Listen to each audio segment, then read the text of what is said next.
We have breaking news in the assassination of Charlie Kirk, a post from Steven Crowder, which appears to be a leaked DOJ government file so far on what they've found. Without wasting any time, they discovered a Mauser 30-06, the casing from the shot still in the weapon. On the rounds, they say it was engravings expressing transgender and anti-fascist ideology. So, I mean, unless you're living under a rock, at this point, you've probably heard of the assassination of Charlie Kirk. And a couple of things first, I'll say. One, I'm not about to get on here and celebrate none of that. I mean, I know a lot of people are. I'm not about to do that. Two, I'm not here to, I guess, promote that sort of violence. I'm going to react to a couple clips of some videos. Company Man, got Mark Lamont Hill. Then I got some other clips that I want to react to. Now, me personally, I did not know a whole lot about Charlie Kirk. So what I don't want to do is speak from a place of ignorance. A lot of the stuff that I learned actually is post this incident. I will say I saw the clip of it early yesterday before it really caught steam. And I kept scrolling because I thought it was AI. Well, no lie. I seen it and I'm like, yo, internet tripping, right? Didn't think it was real because it didn't look like it at first, right? So I went on about my business. Then I seen a notification of PBD podcast saying Charlie Kirk got shot. I'm like, oh, that was real? I went back to X and then I looked at the clips again, man. I ain't gonna lie. I seen a lot of crazy stuff in my life, man. That was disturbing, bro. That was disturbing. Yeah, it's crazy. We living in what they say was a Mob Deep, right? Saying it's a war going on outside. Nobody's safe from, and there is, man. And as we go along, if in a lot of ways, this political game is like gangbanging, and it's really eerily similar to the drill music era. And y'all might think that's a stretch, but wait until I show y'all some of these clips. And it's just a quote unquote white version of drill music, right? Where you go back and forth, you try to up the score on your ops, and then you get online and you celebrate. It's kind of crazy, man. But like I was saying, I didn't know a whole lot. I seen a couple clips of, you can't really miss the clips of him going back and forth with people on the college campuses. Some of the stuff I agreed with, some of it I didn't. And I think I seen a clip of an interview of him on PBD. But for the most part, a lot of the stuff that people been showing lately, I honestly had no idea. I didn't follow him. I really didn't have too much interest in that respect. So I've been kind of going through some of the content, seeing what he was about, seeing some of the things he said, so on and so forth. All right. But we're going to start off with some, clips from Company Man. I thought he said some pretty interesting stuff, and he actually said some things that I didn't know, that I didn't have any knowledge about. So let's go there. This one is from Maine. I saw this. I bookmarked it. It said, I am disturbed by the events in Utah where Charlie Kirk was shot. Our political discourse is devolving into uncharted waters where political assassination is becoming commonplace. This is not who we are. I beg to differ. I think we're really violent. I think Kendrick nailed that line so well. It's my favorite line from Euphoria, where he says, they run to America. They imitate heritage. They can't imitate this violence. We violent. We are so violent. Whatever. Yeah. It always tripped me out when they say that. And it's usually, honestly, I ain't gonna lie, it's usually white folks. Because Black people know better. But this country was built on violence. And can we be honest, man? This country was built on violence.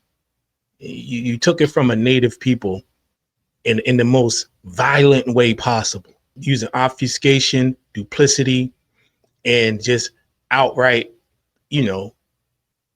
M-word, right? And so from then until now, I mean, you can go back even when, the Wild Wild West and those movies where those types of figures and things like that were celebrated. This country was built upon violence, and there's no ifs, ands, buts around it. People say violence isn't the answer. I just kind of feel like that's one of those things that people say because it sounds good. Right. But when I look around, that's not what I see. Right. I see violence with ICE. I see the abducting people. That's a lot of violence. My neighbor Zoe, I talk about this all the time.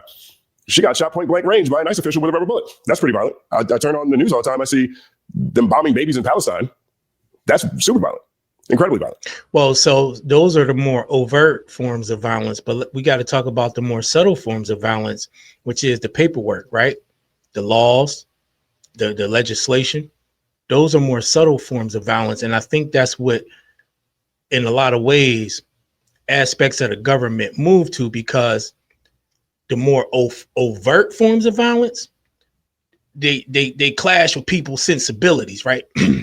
People don't want to see people getting beat so much. They don't want to see people getting shot in the streets and bit by dogs, right? That'll shock people's sensibilities, right? Because they got a little more decorum than that. So now we go to the more subtle forms of violence where, okay, you know what, we can't do it that way, but if we make these certain laws and we do these certain legislations, that's another form of violence, man. So I don't want to hear it. Just because you ain't punching me in my face don't mean you're not being violent toward me. You know, I look at all of the fact that we have the highest incarceration rates in the world, despite dropping crime rates, violent crime particularly. That's extremely violent. I look at what happened to people in my community during the Civil Rights Act. Everybody was shot. Everybody was murdered. I agree. I do not support violence by any means. But when I see things like this is not who we are. This is who we are. We don't make any changes after mass shootings, school shootings. We send thoughts and prayers and get back to what we do. We don't actually solve problems like homelessness or food insecurity. We just give more money to the police. We answer everything with violence, as far as I see. And this isn't a new, this political violence isn't a new thing. I mean, this has been happening for the past 20 years at least, that I can remember. Maybe one side now feels it a little bit differently, but this isn't a new thing either. And so it's a great tweet. I think the sentiment is something we all wish were true, but we're incredibly violent. We advertise it. I'm looking up, we've got ships on the outside of Venezuela right now. Incredibly violent. We just defunded the Department of Education. Okay, that's incredibly violent. It's a different form of violence, but that's violence. All right, we take tax dollars from poor people and we give them to rich people. That's violent. You find a sector of violence, we specialize in it. This is one of those tweets that sounds good, but just doesn't hold up under scrutiny. Pastor Ben says, I am praying hard for Charlie Kirk, but what we're not going to pretend is like political violence is not bipartisan. Not when Melissa Hortman and her husband Mark were literally assassinated less than 3 months ago by a MAGA man. God pulled Charlie through for his family. Another example. Again, we are in a cycle of political violence. This is who we are. Hassan says, America is an insanely violent nation. Charlie Kirk shooting is the 46th school shooting this year thus far. It did take place at a university. This is number 46. We just had a whole summer vacation. Kids weren't even in school for the past 3 months. So we've got about we have 3 months to go. Okay. This could be 100 before the year's over. I'm not even, and check this one out. This is even crazier. The day Charlie was shot, there was also a school shooting in Colorado. Multiple people shot at Evergreen High School in Jefferson County, Colorado. There was another school shooting today. So there's 2 school shootings, bare minimum today. This is who we are. This is who we are. This has been going around too. This is what Charlie Kirk said back in 2003. This is his quote on gun deaths. Because Charlie's in support of all these things. Charlie said, I think it's worth to have a cost of, unfortunately, some gun deaths every single year so that we can have the Second Amendment to protect our God-given rights. That is prudent. That is a prudent deal. It is rational. Now, whether you agree with that or not. Yeah, that's kind of crazy a statement, right? I'm all for the Second Amendment, but I wouldn't say it's worth it to sacrifice some people. Like, what do you mean by it's okay to have some gun deaths or whatever? I mean, there's different type, right? There's senseless violence, which I feel like, is he grouping that into that statement? Like, oh, it's okay to have this senseless violence, especially since a lot of it only affects a certain demographic of people. Probably did. The circumstances that led to his death, he supported. In a sense, he died for the cause. The last words to come out of his mouth were gang violence. Yeah, was. Pitting communities against each other, stoking racial resentment, pushing literal fallacies like replacement theory. That was part of his mission. This is who he was. Whenever there was a school shooting, Charlie was one of the people that came out very strongly against making any changes, making things better, making things safer. As he sought to execute the things that he saw fit and that he thought were important. Charlie Kirk says gun deaths, unfortunately, worth it to keep Second Amendment. Andrea Junker says, let's make one thing clear from the start. Charlie Kirk was the victim of a school shooting in a country where he, along with other right-wing extremists, influencers, have been inciting violence for years. Kirk is neither a martyr nor a hero. He is a cause. He is a cause. You know, I've been having a number of conversations with people close to me who describe this as someone who was murdered for his opinion. Charlie Kirk wasn't an independent content creator. He is the mouthpiece for a very organized, very well-funded group of billionaires that are part of the right-wing media complex who for the past half century have had a list of Confederate policies they wanted to enact in this country, including the overturning of Roe v. Wade, affirmative action, including Citizens United, and including Project 2025. He is funded and paid for by these people. So he's been pushing an agenda that's been in the works for half a century. We're seeing. Yeah. That was one of the things I really didn't know either, as far as how much of the work he did behind the scenes, especially in politics. You know what I mean? And look, you got people on both sides that do that. So that in and of itself, there's nothing nefarious about that, trying to get people to vote for your side, I guess, right? I guess it's more about the agenda that you push, the content. I seen something, man. This was probably a couple months back. They was talking to this pastor, white guy. I think he was in DC. And it was just the traditional, I guess you could say, white guy, slave master type, misogynistic ideology where the woman is subjugated to the man, subservient, basically do what he say, and on and on and on down the line. And that's what they was pushing, man. And they was in DC, the capital, and they got a movement. They got a movement. They got a lot of people behind them now. Will anything come of this? Who knows, man? Things like this ain't new. It's been going on since it started. But yeah, this is part of the background that I didn't know. It comes to fruition now. This isn't someone who was murdered for his ideas. He's evangelizing youth. We saw that in the AP story. He's proselytizing to young people. There's more here than just someone who has an opinion. Part of his content is inciting political violence. It is part of what he does. I think he would even describe it that way. Go look at his Twitter page right now. Go look at what he's been posting. Go look at the last stuff he was posting. This is part of who he is. This isn't as simple as someone disagreeing with you, so you were murdered. This is someone who has been inciting violence of all kinds on communities of all types. You know what I say over here all the time? It's all happening, but thoughts are physical.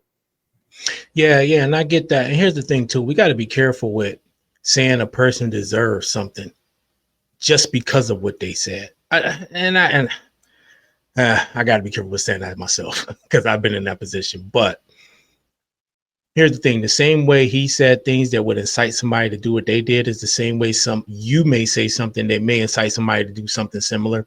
Plus, you don't want to invite that energy. I would rather we had discourse and at the most get into a heated verbal exchange as opposed to having to take somebody out. That's what I would rather have. I think it shows a little more maturity. But the fact of the matter is, this ain't always the type of people you're dealing with. And if you do speak on controversial topics, then certain elements of the demographic that you're speaking about, they might be willing to take it there. And you got to be willing and understand that that's the risk that you take, right? No matter who it is. I seen something where, what's his name? Tim Pool. He posted something, email that he got. And he said that it's a DOJ email on who they think the shooter was. I don't know if it's true or not, but it's very interesting. But I'm gonna let the company man keep going. Thoughts are physical. The energy you put out is the energy you get back. True that. Let's make one thing clear from the start. Charlie Kirk was the victim of a shooting in a country where he, along with other right-wing extremists, influencers, have been inciting violence for years. Kirk is neither a martyr nor a hero. He is a cause. Revolutionary Blackout says, this happened every day in Gaza, and Charlie Kirk cheered it on. Charlie Kirk cheered it on. This is what he stood for. These are his missions. Rebecca Jones, Charlie Kirk weaponizes culture wars to indoctrinate young people into far-right politics, promoting harmful and even deadly conspiracy theories, endangering marginalized communities and undermining democracy, all whilst profiting off the chaos. Save your sympathies for the innocent bystanders caught in the crossfire of MAGA's violent political messaging machine now. Whether or not you agree with any of these things that these people are saying, the sentiment is very loud when it comes to what happened to Charlie Kirk today. There are people, as we saw in the beginning, particularly if you look at President Trump's statement, for example, they revere him as someone who is a legendary person and a great person with a massive impact. Delaney Vandergriff says we should be clear about what political violence is. 1, starving people when there's enough food for all of us to eat. 2, denying people health care so they die from preventable illnesses. Right. 3, denying poor people shelter. And 4, increasing police budgets across the country. That's also political violence. 1 second applause. True. Stacey says political violence became normalized in America on January 6, 2021. Everything that happens from now on is just a result from what happened that day. Hate to break it to you, Stacey. It's been happening way before then. Way before then. Everything that we're experiencing now is a reaction. It's a reaction to things that we've been willing to tolerate for way too long. You know, there's been a lot of people saying that. Sometimes one quote that come to my mind is from Malcolm X when he said, basically, the chickens have come home to roost. Right? That's kind of the thought that I'm hearing. Let me let him finish up. I know I skipped through a lot. Y'all should go check out his whole video. It's 38 minutes. It's a really good video. I watched the whole thing. Said a lot of good stuff. Things like, you know, be considered to be empathetic. And I don't think that Charlie would really want that, because Charlie wasn't an empathy kind of guy. He wasn't an empathy kind of guy. Here's what he said. I can't stand the word empathy. Actually, I think empathy is a made up new age term that it does a lot of damage, but made up new age term that does a lot of damage. Whether you are a fan of Charlie Kirk, whether you're the opposite of a fan of Charlie Kirk, this is a watershed moment. This is a watershed moment in American history and American political discourse. This is a continuation of a long period of political violence, both overt and covert. This is part of what we've been seeing in terms of the sweeping shift of resources to the wealthy and a cavernous wealth gap. Poverty all around us and nothing but the police to imprison us. That's the environment that we've been living in for a long time. And all things considered, from a Charlie Kirk standpoint, he was a very successful person.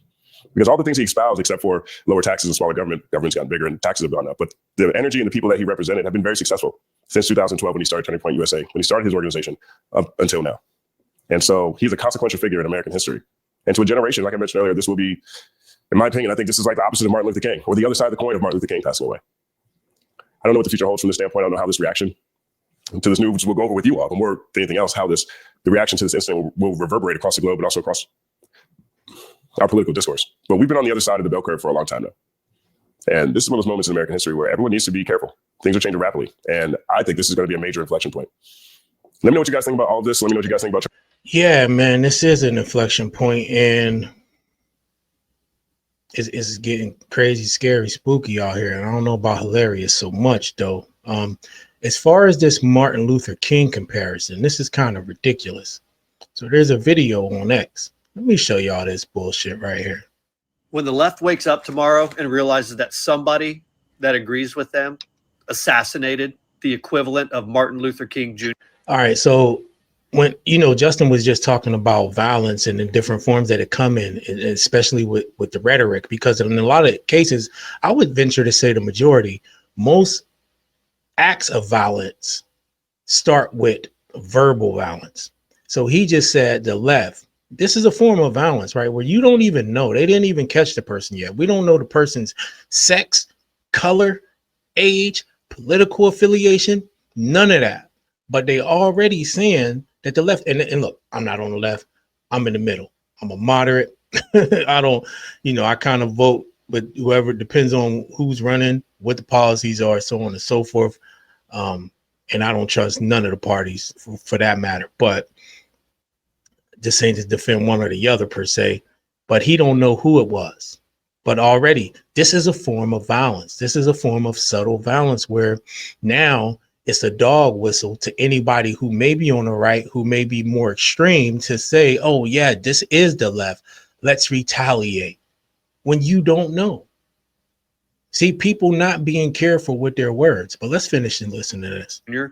And the movement that Charlie Kirk had created in this country, the political movement, a political assassination, they are not going to know what to do with themselves. They're celebrating right now. They are. All you have to do is look across this platform, look across X. They are celebrating right now.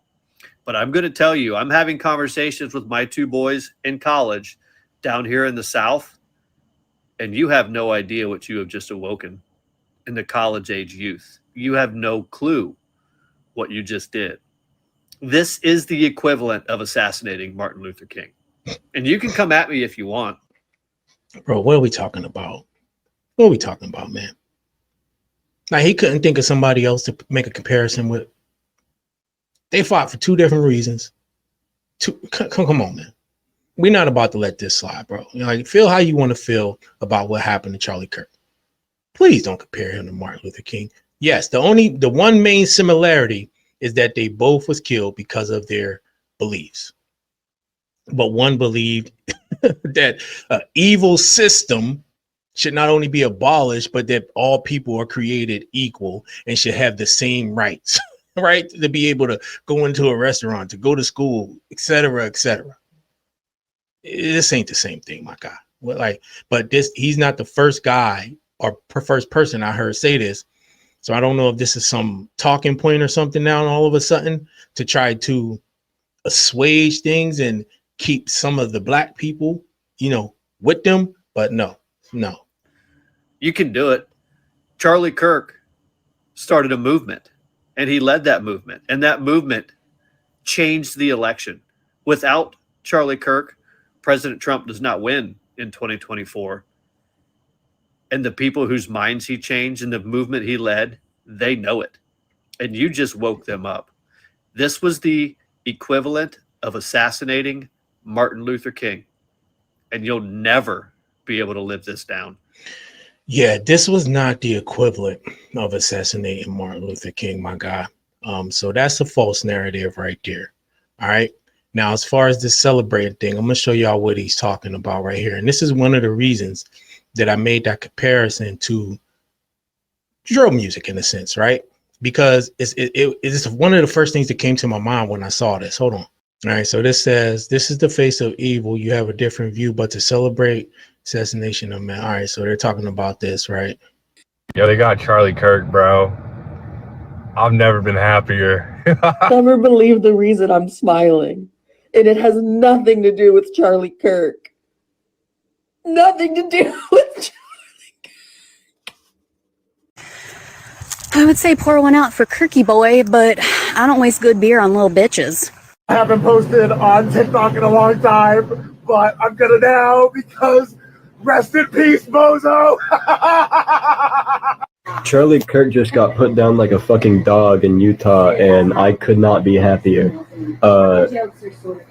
Praise fucking be. I do not, and I will not ever feel bad when bad people get what the fuck they deserve. Charlie Kirk got shot? That's awful. That's so sad. Hope he recovers well. I just heard that someone shot Charlie Kirk. Dang it. Shucks. Thoughts and prayers. Now, I didn't play that to, I guess, share those sentiments per se. The only reason I played that because when I was looking at that video, I said to myself, man, they doing the same thing that, a lot of drill artists was doing, right? It's like they going back and forth with their ops. They catch them slipping, put in work, boom. What they do, get online and start celebrating. Ain't that weird? Except this is like the white version. The white version of it, man. But it's no different in the bottom line of it. It's no different.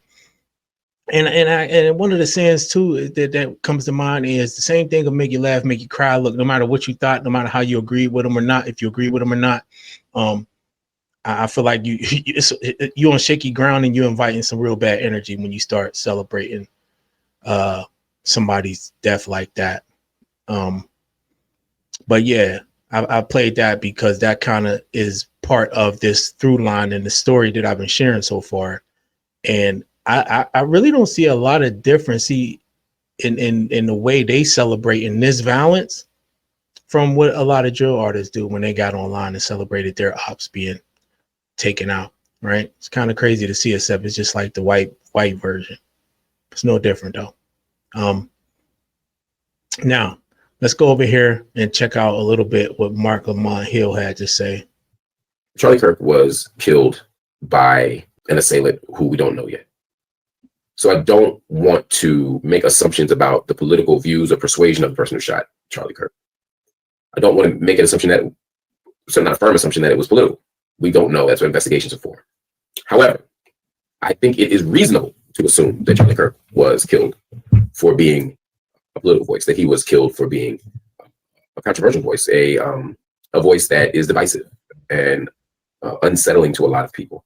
This is political violence. I don't find any pleasure or any joy in these types of moments. I don't find any justice in them. I don't find any pleasure or satisfaction in hearing or seeing that someone like Charlie Kirk has been gunned down in all likelihood for his political beliefs, although again, we can't confirm. I mean, I think it's safe to say that it was for his beliefs. And again, I am going to play that short clip from Tim Pool, who says he got word on who the shooter was. Apparently, the DOJ knows. Y'all can take it. I'm just presenting y'all the news and what people saying about it, but we'll get to that. Let's finish up what he's saying, though. This type of violence for me is deplorable, and it's deeply disturbing and deeply dangerous. I don't want to see celebration that Charlie Kirk was murdered. I don't. Yeah, and I'm with him on that. And look, everybody can do what they want. Me, I ain't inviting that energy into my life. I've seen death firsthand, so I'm not inviting that energy. But also, you do got to know that if you get involved in certain arenas, that there's certain risks that you run as well. Okay, I think Martin Luther understood that. I don't know if Charlie Kirk understood that, but it is what it is. But to compare the two is ridiculous.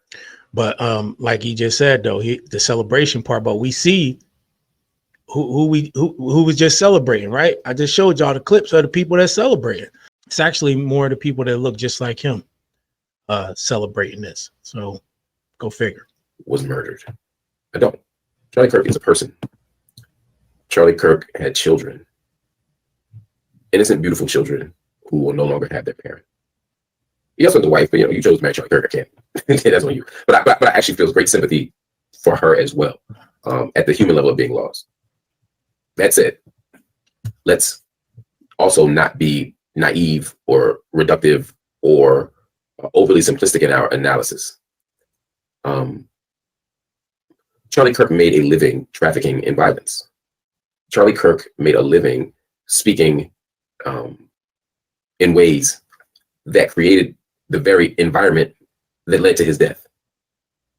Charlie Kirk is known for spreading misinformation. Charlie Kirk is known for spreading lies. Charlie Kirk is known for celebrating Black death, Black misery, for demonizing and dehumanizing the most vulnerable among us. He is known for, I remember one time hearing Charlie Kirk talk about how Black people are better off under Jim Crow than they are now. He pathologized. Yeah, see, and this is some of the stuff that I didn't know that Charlie Kirk had talked about. I actually seen that clip, and he did say that. He also talked about black palettes. I seen him talk about black palettes. They was talking about DEI, so on and so forth. And he was trying to make the point that if the standards were lowered and he seen the black palette, he would hope he knew how to fly the plane. That whole conversation is just like one that, bro, you can't win that. So what are you saying, that the black palette is not capable because of DEI? Like, there's no proof that any standard were lowered to where, anyway, I'm getting off course, but these are the things that I came across after all of this. Black people, brown people, queer people, trans people. I hear him say that Palestinians aren't real people. They don't exist. One of the things going around on the internet right now is an article from 2023 where Charlie Kirk said that gun deaths are unfortunate in his defense of the Second Amendment. Unfortunate, very dismissive, kind of poo-pooing the idea that people are dying because of the lack of gun control. The irony of his death in this way is not lost on me or those people who are circulating the article. Now, let me return to my first point. I don't find any pleasure in Charlie Kirk being killed. I don't think we should be celebrating his death. We certainly shouldn't be celebrating his murder. I think it's okay today, yesterday, or tomorrow to say how you feel about Charlie Kirk. If you felt like Charlie Kirk was racist, you can say it. If you felt like he was a piece of garbage, you can say it. If you felt like he was divisive and racist and responsible for so many of the problems that this country is wrestling with, or at least he's not responsible for them, but reflective of the problems that this country is wrestling with, you can say it. I don't think as a Black person or as a brown person or as an Arab or as a Muslim or as a trans person or as a poor person that you have some duty to remain silent when Charlie Kirk dies or to pretend that he was a hero. I had this conversation a few weeks ago about Hulk Hogan. Hulk Hogan was a piece of garbage. It's okay to say that. Now, we can all make our decisions about what decorum looks like and what respect looks like and what civility looks like. We can all have those conversations, and we may not all land in the same spot. But it is, if you're a public figure who made their living saying public things, you have a right, or you should expect to hear public responses to your death. But there's a second issue here, and that is the fact that Charlie Kirk didn't die from a heart attack. He didn't die choking on a banana peel, right? Like, Charlie Kirk didn't die accidentally, where the only thing we have to talk about is the death. In this case, we also have to talk about the how. We have to talk about the fact that Charlie Kirk was murdered in an act of political violence, and we must absolutely denounce any situation where we normalize people being killed for what they believe. Again, I think Charlie Kirk was a terrible person. He was affable, he was nice, or polite rather. He was willing to engage people in debate, but he also repeatedly suggested or stated things that suggested he didn't think that the blacks and the browns were of equal intelligence as the whites. So there's a way that even his civilian politeness was used to shroud something deeply perverse. So again, you have a right to hate Charlie Kirk. You have a right to dislike Charlie Kirk. You have a right to denounce Charlie Kirk before he died. And knowing this goes back to what I said about that subtle type of violence, right? Where wasn't it David Duke who kind of changed how the KKK was perceived in the public instead of the whole hoods and shit you put on the suits, right? Make it a little less abrasive. So I could see what Mark Lamont is saying here, where, yeah, he may have been affable and nice and cool to talk to, but it hid a more insidious ideology or more insidious motives. There was a reason for it. So, and that would be that more, that subtle violence, right? There's that tomorrow, yesterday, or next month, but we don't want to advocate a world where Charlie Kirk gets killed because of what he said. Now, we can point out the fact that you reap what you sow. We can point out the fact that there's a deep and dark paradox, or maybe even irony about the fact that he is receiving much of what he put out in the world. I have colleagues and friends who have been doxxed by him, who've been lied on by him, who've been put on watchdog lists by him, whose lives were turned upside down and ruined by Charlie Kirk. I get it. I'm not going to tell those people that you have to pretend that you like them or that you have to remain silent when he's a public figure. You don't. But we, again, do not want to advocate or endorse political violence. Now, let's keep going, because I don't want to just keep repeating myself. I want to keep going. Let me push this a step further. Let's not pretend that political violence starts and ends when your favorites get shot or when your favorites get killed. What do I mean by that? Well, first, let's talk about how the media, let's talk about politicians, let's talk about how the right responded when Democratic State House Speaker Emerita Melissa Hortman and her husband were murdered this year, actually, earlier, a few months ago, right? She's a member of the Minnesota State House. She was with her husband. She was a speaker of the State House, and she was murdered. And I didn't hear people on the right decrying political violence. I didn't hear them denouncing political violence or expressing such profound outrage. I got nothing from them. I got absolutely nothing from 99% of them. So I think right here is the problem, right? Again, there's so many parallels. This is a much more higher and sophisticated level of kind of what goes on in the hood, right? You're not going to hear that from the other side. And so if the right is attacked by the left, you're not going to hear any response really from the left, and vice versa. So I think that's why I said these people really just on a higher level of banging. I don't want to say gang banging, but they banging on each other right now, right? They banging on each other right now, and it's crazy. And then when one of their ops get taken out, the other side get taken out, they get online and they celebrate it. So that don't really make them, and that's the funny part about it, because they make themselves like they better than the rest of us people, right? But you ain't no better, man. You just a little bit better at making it seem like you more polished, right? Giving a veneer, a better veneer of sophistication than you really got, but you just as base as the next person, if not more so. It's a little frustrating to hear people only be outraged or disturbed by political violence when it's on their side of the aisle. We gotta be honest about that. You got people like Elon Musk calling the left the party of murder. First, the left is the party, but and the Democrats ain't the left. But let's not get into the reductive blame game of saying the Democrats caused this or the Republicans caused it. We don't even know. Again, we literally don't know what happened with Charlie Kirk. For all we know, it could be a right-wing politician or right-wing activist or right-wing zealot who doesn't feel like Charlie Kirk was conservative enough. For all we know, I don't know. I don't want to make assumptions. Let's wait for all the information before we make a judgment about what happened in terms of the specifics. But again, what we do know is that when people on the left have been killed in similar fashion, there's been silence from the right. And honestly, silence in most of the mainstream media. So let's not pretend that there's not a partisan dimension or. All right, that's the end of that clip. I mean, he's right, but it goes both ways too. And now to end this, I will play real quick what Tim Pool said, because he said apparently they know. I don't know. I just came across it, putting together this video. So I said, why not add it to the show? All right, so let's check this out. We have breaking news in the assassination of Charlie Kirk, a post from Steven Crowder, which appears to be a leaked DOJ government file so far on what they've found. Without wasting any time, they discovered a Mauser 30-06, the casing from the shot still in the weapon. On the rounds, they say it was engravings expressing transgender and anti-fascist ideology. Now I'll say this again. Shout out to Steven Crowder and the Louder with Crowder team for working through the night and doing the work to get information on this. I will also stress, I understand the risk in this reporting. I'm sure Steven does as well. The issue, of course, being that the investigation is ongoing, and there's a reason why the DOJ is not formally releasing this right now. And again, that is, they want to avoid compromising any potential investigation into this individual. So more information is starting to come out. There's a lot that I want to discuss. There are people who have been posting throughout the night that it was Israel. I'm not kidding. Massively viral posts. I have people messaging me. This just doesn't seem to make any sense. And must be embarrassing for you now that the ATF, according to Steven Crowder's team, sent them this basic DOJ file so far on the information they have pertaining to the shooting. And I suppose take it with a grain of salt. It is what it is. This is Steven Crowder. I believe his sources are trustworthy. He received an email with a screenshot from an internal message describing the weapon to the ATF, which makes sense because the ATF would handle things like this. Let me read for you guys what the message says. We'll zoom in on this, make it a little bit easier for you to read on screen. You can see at the top of the screen on the phone, it says teams.doj.gov, teams, of course, being a subdomain, with the domain being DOJ.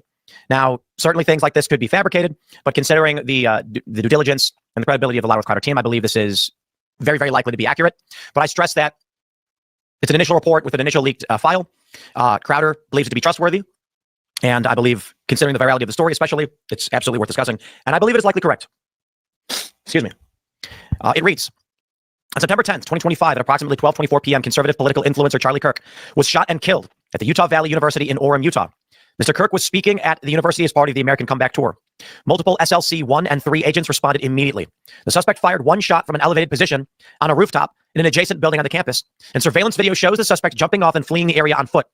ATF and other law enforcement located an older model imported Mauser 30-06 caliber bolt-action rifle wrapped in a towel in a wooded area near the campus. The location of the firearm appears to match the suspect's route of travel. The spent cartridge was still chambered in addition to 3 unspent rounds in the top-fed magazine. All cartridges have engraved wording on them expressing transgender and anti-fascist ideology. An emergency trace has been submitted, and ATF SLC is working leads generated by the trace. The firearm and ammunition have been taken by the FBI for DNA analysis and fingerprint impressions. Upon completion of forensics, the firearm will be disassembled for additional importer information. Multiple people of interest have been contacted or detained because of eyewitness testimony and review of video footage. The primary suspect is yet to be identified. ATF is assisting in the investigation with multiple other federal, state, and local partners, and the case is co-led by the FBI and Utah SBI. So, Steven Crowder says, this morning my team received an email from an officer at the ATF. The email included a screenshot from what... All right, and that's the end of that. Y'all want to see the rest of y'all can go to his channel. I just wanted to play that to give y'all that. And I did see a clip of the FBI saying they got video of whoever the shooter is coming up to the roof, staking out the place. He got there early. I think it was 10 or 11 o'clock. They made it seem like they kind of got a feel on who the person is or not. As far as those engravings, it's kind of crazy because you don't know what to believe or who to trust. Like, for all we know, somebody could have put it on there to put it on the trans community, right? For all we know, honestly, somebody could have done that to put it on them, and I don't know, or it could actually be. We'll probably find out soon enough here because the FBI sounded like they was on their tail, so who knows? But there it is, man. Again, I'm not here to celebrate nobody's death because I ain't bringing that energy to myself. But also, if you in that arena, you espouse those types of ideals, you speak those types of things, then you do got to understand that those can happen. This ain't no comparison between damn Martin Luther and Charlie Kirk. Ain't no comparison. There ain't no comparison. So y'all let me know what y'all think about this, though. Share your thoughts in the comment section. Keep it light, y'all. I don't want YouTube to fuck with this video or nothing like that. But I do want to hear what y'all got to think about this in the comment section below. Hit the like button, subscribe to the channel. I'll see you on the next one.